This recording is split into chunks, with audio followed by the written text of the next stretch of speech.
When you manage a piece of land, you develop a relationship with that piece of land. You're making a living on it, but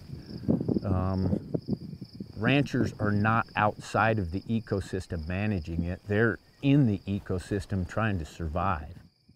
If you make successively bad decisions on a piece of land, you will go away. Your genes will no longer be in the gene pool, and you won't be part of the generational ranching population.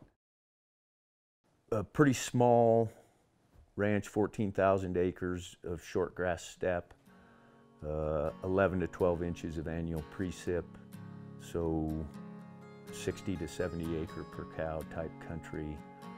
Reasonable stocking rates of 120 acres per cow some years and 40 acres per cow other years. And because of that variability, we started out strictly cow-calf. Once I became focused on ecology and the idea that ecological health drives the bottom line, realized that we needed highly flexible stocking rates, moved away from a strictly cow-calf operation to sort of a cow-calf base, but a sparsely stocked cow-calf base that provided flexibility to keep calves, buy calves, take in other people's cattle, and utilize our forage in sort of the best way that, in that moment, the best way.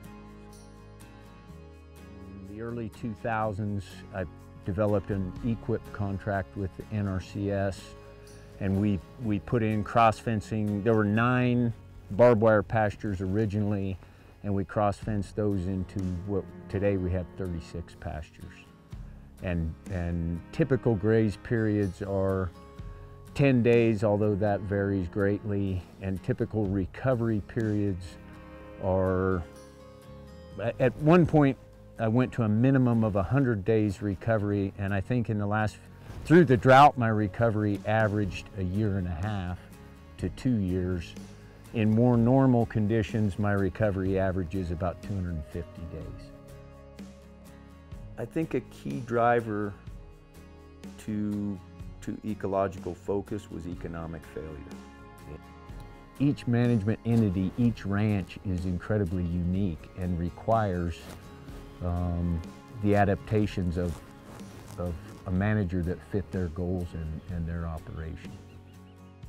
My main measure of ecological health is diversity, and especially plant diversity. Most of my goals are about plant diversity.